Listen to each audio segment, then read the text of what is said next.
Je ne construirai pas la critique que vous allez voir, comme d'habitude. Permettez que je replace la caméra. Elle est plus droite comme ça. Je la construirai plutôt comme un hommage à Chadwick Boseman, qui nous a malheureusement quitté entre 2020 et entre 2019 et 2020.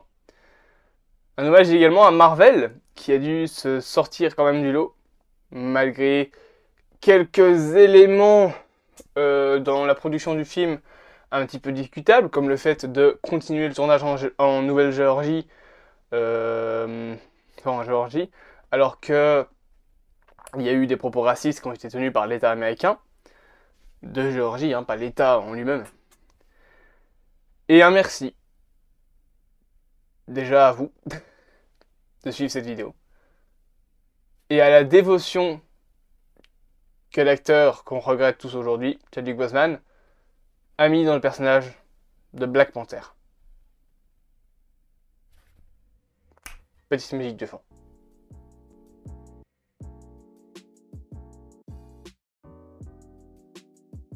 Bien évidemment, Black Panther Wakanda Forever a quelques défauts. Pas vraiment une très grande utilité pour le personnage d'Iron Heart. Pareil pour Everett Ross, qui est juste là, finalement. Pareil pour la fin, où Namor n'a pas tellement évolué.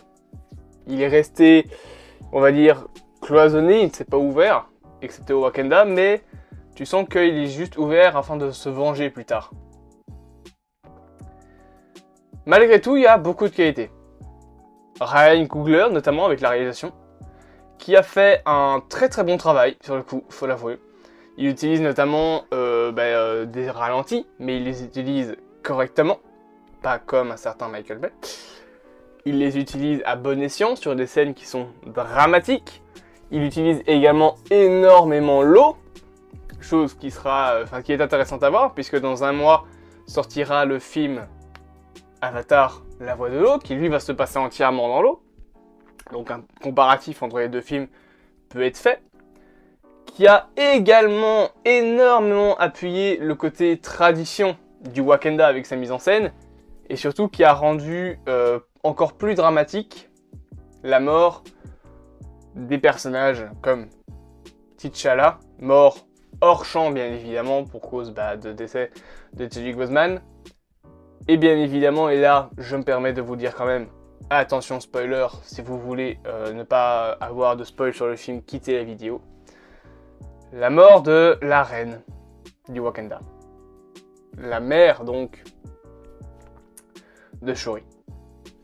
Qui décède avec une attaque faite par Namor. Et cette scène est non seulement un peu au ralenti sur certains points, mais surtout, elle est grandiose, je trouve. Tout est parfait. Il y a un plan assez serré à cause de débris du royaume, enfin du palais du Wakanda, où tu vois la reine sauver Riri Williams. Et même en général, le film s'en sort vachement bien dans ce qui est mise en scène, réalisation, tout ce qui est Ryan Coogler finalement. Il a fait du bon boulot. Il avait fait un boulot qui n'était pas mauvais sur le premier Black Panther, mais qui était un petit peu, on va dire, qui laissait un petit peu sur la fin. Là, le 2 est vachement mieux. Ryan Coogler s'est encore plus surpassé. Il a fait du très très bon boulot pour ce second film. Et les ralentis sont très très très bien utilisés, je trouve. C'est surtout pour des scènes pour montrer soit ce qui se passe, soit pour des scènes qui apportent un côté dramatique. La mort de la reine, l'enterrement, entre guillemets, parce que est-ce qu'on peut vraiment appeler ça un enterrement, de T'Challa. D'ailleurs, on reparlera de T'Challa juste après. Et bien évidemment, toutes les scènes où il y a de la lumière. La lumière est très très bien exploitée, que ce soit pour mettre en avant, quand on est dans le royaume de Talokan, justement le prince Namor. Quand on est à la toute fin, par exemple, avec Shuri, qui a le soleil qui lui passe sur le visage, qui cache un petit peu son visage également, tu peux quand même voir les larmes de Shuri après tout ce qui s'est passé. La lumière est aussi très bien utilisée dans le Wakanda. elle est assez vive, assez colorée, et ça rend vraiment un côté sublime à cette région du Wakanda. Après, il y a quand même des petits défauts, notamment certains moments du film qui sont un petit peu désaturés. Mais sinon, le reste, c'est très très joli, très très beau, et ça permet vraiment de mettre en avant les décors du Wakanda, notamment le combat final, les combats finaux, parce qu'il y en a deux, des combats finaux du coup. Celui entre Shuri et justement notre cher ami Namor, qui est un combat très, on va dire, rempli d'action, beaucoup plus que le combat entre les Talokan et les Wakandais sur l'énorme vaisseau du Wakanda, qui a de l'action bien évidemment, mais qui utilise beaucoup les gros plans pour voir les personnages bouger en entier, avec plein de personnages. Là où le combat entre Namor et Shuri est vraiment un plan serré, où tu vois vraiment limite un gros plan sur les bras. C'est très nerveux également, mais c'est assez visible. Ça reste visible quand même, tu vois bien tous les détails. Sinon, concernant maintenant le scénario de ce film, ça joue énormément sur le comparatif fiction-réalité avec le personnage de Chadwick Boseman. Dans le sens où Chadwick Boseman jouait T'Challa dans le MCU, et il n'a pas mis les gens au courant de sa santé, que ce soit dans l'équipe Marvel, que ce soit le réalisateur, que ce soit Kevin Feige, personne n'était au courant. Dans le film, seules 2 personnes sont au courant, et ces 2 personnes n'ont pas pu mettre au courant la famille de T'Challa. Il est parti paisiblement bien évidemment, mais surtout il est parti sans rien dire. Il n'a prévenu personne, probablement pour n'inquiéter personne. Vous allez me dire, on ne le saura jamais vu que T'Challa n'est plus là et il risque pas de revenir. Mais il y a quand même tout un côté sur l'évolution de Shuri, que là je trouve il y a quand même un défaut à la toute fin. On va y revenir juste après. Puisque Shuri perd non seulement son frère dans ce film, mais il perd également sa mère. Enfin, elle perd sa mère. Elle est complètement détruite, bien évidemment. Elle veut la vengeance. Donc, ce qu'elle fait, c'est qu'elle essaye, il me semble, de pousser à devenir une Black Panther. Elle synthétise les herbes qui permettent de concocter ce jus, entre guillemets, cette sauce, voilà, ce liquide qui permet d'aller donc dans la dimension astrale, je pense que c'est ça, et qui permet de devenir un Black Panther, sauf que elle ne voit pas son frère, c'est encore une fois logique, mais elle y voit Killmonger, interprété par Michael B. Jordan, parce que Shuri était remplie de colère, remplie de vengeance à ce moment-là. Elle sort encore têtue, à se dire non, je ne suis pas comme lui, non, je ne suis pas comme lui, mais je ne suis pas non plus comme mon frère. Elle est un peu perdue, en même temps c'est normal, hein, elle vient de perdre son frère, elle vient de perdre sa mère, elle vient de perdre la moitié de son royaume, c'est le bordel. Et elle finit par se venger contre Namor. Cependant, bien évidemment, sa mère la rappelle alors qu'elle est donc dans le paradis, on va dire, de Wakanda, cette fameuse dimension astrale, et lui dit qui tu veux vraiment devenir, et elle épargne Namor après lui avoir ordonné de se soumettre. Cette partie-là, cette fin de scénario, je trouve que elle fait un petit peu cloche, dans le sens où déjà Shuri du coup est limite heureuse de affaiblir et faire du mal à Namor. Alors c'est normal, encore une fois, il est l'origine de la mort de la reine, donc de sa mère, mais tu perds en fait beaucoup d'empathie que tu pouvais avoir pour le personnage de Shuri. Et au final, son évolution à la toute fin du film, je la trouve vachement rapide. Pas bâclée, mais voilà, il y a quelques petits détails comme ça qui m'ont un petit peu rendu perplexe à la fin du film. Pareil pour le personnage de Namor, qui passe d'un « je vais démonter tout le monde, il n'y a pas d'autre d'issue » à un ok je me cache et tant pis. Oui, il comprend que le Black Panther et que le Wakanda est très très puissant, mais au final, à part avoir encore plus de haine pour le Wakanda et juste devoir se soumettre par obligation, Namor n'a pas évolué. Ça reste entre guillemets le même connard. On n'est pas au point d'Andorre qui a pris 4 épisodes à évoluer quand même, mais ça reste le même personnage. Il n'a pas vraiment évolué sa façon de penser. Pour lui, le Wakanda va se faire attaquer, et à ce moment-là, ils se tourneront vers eux. Il a juste à attendre, et de toute façon, un jour ou l'autre, la pierre lui reviendra. Donc, au final, est-ce qu'on peut vraiment appeler ça une évolution? C'est un petit peu juste se mettre en retrait. Il n'a pas vraiment dit, tiens, en fait, est-ce que j'ai pas tort de vouloir absolument tuer Riri Williams?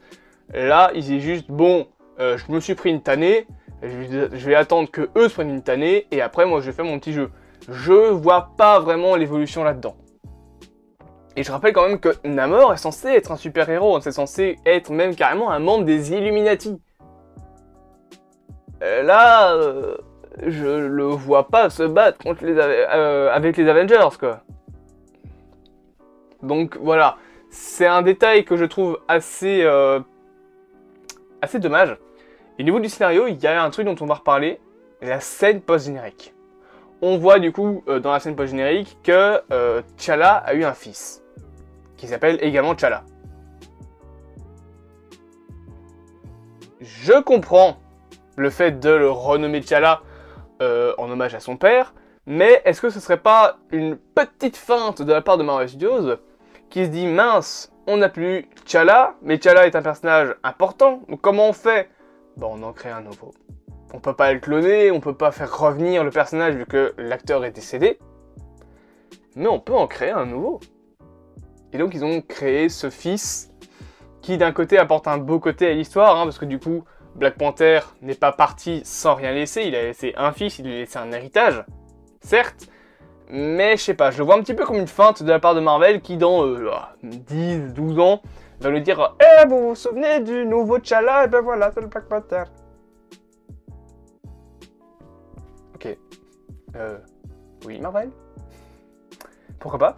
Donc voilà, la scène post-crédit me laisse un petit peu perplexe, mais le reste du film, bien évidemment que non. Concernant les musiques, je fais toute la vidéo en un bloc, pas de coupure, pas de... Voilà, c'est juste une vidéo au calme. La musique du film est bien, vraiment bien. Tu sens le côté tribu, on va dire, du Wakanda, tu sens le côté... on va dire des gens, tu verrais presque les gens faire du tam-tam. La seule petite chose qui me détache un petit... Enfin, pas qui me détache, mais qui est dommage pour moi sur la musique, c'est qu'on n'a pas eu No Woman No Cry, donc la musique qu'il a fait pour le premier trailer. Je l'aurais bien imaginé justement refait, on va dire, soit à la fin, soit au tout début, avec l'enterrement de T'Challa. Mais au final, elle n'est pas dans le film. On a Lift Me Up de Rihanna, mais on n'a pas No Woman No Cry. Ce qui est dommage, parce que c'est vraiment une musique que je trouvais vachement classe et qui mettait plein d'émotions dans la tronche. Donc ça, c'est un petit peu dommage. Malgré ça, les musiques accompagnent très bien le film, elles te transportent aux différents lieux. Il y a également de très très beaux thèmes qui font un petit peu penser à des thèmes qu'on pourrait retrouver dans un Avatar. Concernant les Talokan, qui ne sont pas du coup l'Atlantis, bien évidemment, c'est différent. Mais donc, ce peuple-là a ses propres musiques et est vachement bien exploité au niveau musical, puisque tu as vraiment des thèmes que tu sens qui sont un petit peu isolés, encore plus que le Wakanda, parce que personne ne les connaît, eux. Tu sens qu'ils sont aussi très rancuniers. Et quand Namor arrive, tu as une musique pleine d'émotions, surtout plein de basses, entre guillemets, qui fait beaucoup grosse menace, grand méchant. Et les musiques à la fin du film sont pour moi, sur ce point-là, excellentes, vraiment. Elles sont magnifiques, elles sont magistrales. Et encore une fois, la musique de fin de Rihanna avec ce thème et surtout ses crédits qui sont faits en drapeau blanc ou des trucs ainsi, en tissu blanc qui brûle, qui représente bien évidemment le vêtement de deuil de Shuri qui est en train de brûler, est vraiment cool. Très très cool.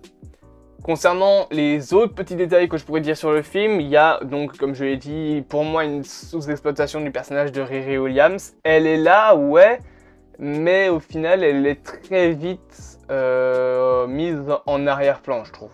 Notamment pendant le combat final, et on développe pas beaucoup le personnage. Après, bien évidemment, Ironheart, donc Riri Williams, va avoir sa propre série qui permettra de l'exploiter, mais là, si on prend le film en compte, on sait pas grand chose sur elle. On sait que c'est une écolière, on sait qu'elle se fait de l'argent et on sait qu'elle a une voiture qui appartient à son père qui est décédé. Du moins, on te fait comprendre qu'il est décédé. Mais c'est tout ce qu'on sait sur elle, on ne t'en dévoile pas plus. Je peux comprendre qu'ils gardent ça, bien évidemment, pour la série Ironheart. Mais voilà. Et deux autres personnages qui, pour moi, sont un petit peu inutiles, c'est Everett Ross. Merci à Sam, je sais plus comment tu t'appelles, mais donc la personne qui m'avait fait donc du nom du personnage, donc qui s'appelle bien Everett Ross, et son ex-femme, ce que je suppose être son ex-femme, mais qui était déjà là dans d'autres films, qui eux deux ne servent pas à grand chose. Ok, Everett Ross donne des aides au Wakanda, mais au final, son évolution n'a pas vraiment changé, vu qu'il est libéré par le Wakanda à la fin du film. Juste, à la place, il va être recherché. Autre chose qui, pour moi, a été un tout petit assez fortement en fait surexploité, c'est l'implication du Wakanda dans le monde. On l'a au début du film, le fait que les humains ne sont pas contents, que le Wakanda n'aide personne. Ça, on le voit, je dis pas le contraire, mais c'est assez vite pas exploité en fait. On se concentre beaucoup plus sur le Wakanda. Ce qui est normal, hein, c'est un film sur Black Panther et le Wakanda, donc c'est logique qu'on se concentre sur le Wakanda et pas sur la géopolitique. Mais j'aurais pensé qu'on en aurait quand même un petit peu plus. Pas beaucoup plus, mais un petit peu plus. Surtout avec l'arc narratif, entre guillemets, d'Everett Ross, qui avait l'air d'instaurer une enquête qu'on ne voit pas. On voit quelques détails, mais au final, elle tombe un peu à l'eau parce qu'il n'y a pas d'enjeu pour le Wakanda. Ils s'en foutent, eux, qu'il y a les gens derrière. Donc, est-ce qu'elle était vraiment importante à mettre en place? À part pour le personnage d'Everett Ross qui finit quand même libéré à la fin du film, je sais pas vraiment. Je sais pas vraiment s'il y avait besoin de mettre cette enquête-là. Mais après, bien évidemment, ça permet de donner les informations qu'il faut au Wakanda. Et du coup, c'est un petit peu plus utile. Concernant également la mise en scène, je voulais juste donner un dernier détail. Marvel Studios joue énormément avec le flashback dans ce film, et c'est Marvel Studios qui fait ça, je pense. Peut-être que Ryan Coogler a voulu le faire aussi, mais il y a deux moments que j'ai envie de de mettre en avant. C'est la toute fin, avec Shuri qui se souvient de Chadwick Boseman, et le film te montre des passages de T'Challa, qui sont bien évidemment des passages de Black Panther 1, et, chose pas du tout étonnante, le générique de Marvel Studios au début du film est sans musique, excepté qu'il y a la musique d'enterrement, mais c'est pas la musique qu'on a l'habitude d'entendre de Black Panther. Et surtout, c'est que des images de Chadwick Boseman. Dans Civil War, dans Black Panther, dans Infinity War, dans Avengers Endgame, dans tous les programmes où il a pu apparaître, sauf What If, il me semble, c'est lui qui est dedans. Tout simplement. Il n'y a pas, c'est un truc qu'on pouvait imaginer. Et bien évidemment, comme cette vidéo, le film est dédié à Chadwick Boseman. Ça paraît logique. C'est quelque chose qui bien évidemment est normal, je pense. Après, il faut pas oublier quand même les petits détails qu'il y a eu durant la production du film, notamment le fait qu'ils ont continué à tourner en Géorgie, malgré les règles, alors que tous les autres États tous les autres studios, après ce qu'ont dit les politiciens en Géorgie, ont décidé d'arrêter les tournages parce que c'était des propos racistes. Marvel l'a pas fait sur un film Black Panther. Ah ouais, la pastille a du mal à passer. Beaucoup de mal à passer. Au final, du coup, je donnerai en conclusion que ce film est très beau. Il respecte, encore une fois, il approfondit les traditions du Wakanda. tu sens l'impact de ce film sur Shuri, et je suppose que si Black Panther 3 il y aura, on reverra le personnage. Je ne sais pas ce qu'on va avoir concernant Namor. On fera peut-être une vidéo sur le sujet. Mais je pense qu'on le reverra avant les autres projets. On n'est qu'à la phase 4, il reste qu'à la phase 6 avant qu'on ait Avengers, Kang Dynasty et Secret Wars. Je pense qu'on le reverra d'ici là. J'espère donc que cette vidéo vous aura plu. Oui, elle est montée d'une autre manière que les autres. Plus, on va dire, solennelle, plus calme. Mais je pense que l'ambiance de ce film fait qu'il faut faire une vidéo dans cette ambiance-là. Voilà. Bien évidemment, je vous propose de vous abonner, de partager, de liker et de commenter. On n'échappe pas à la règle. Je reprends mon clap. Je vous dis à plus, amoureux du cinéma. Dites-moi en commentaire ce que vous avez pensé du film. Et Wakanda pour toujours.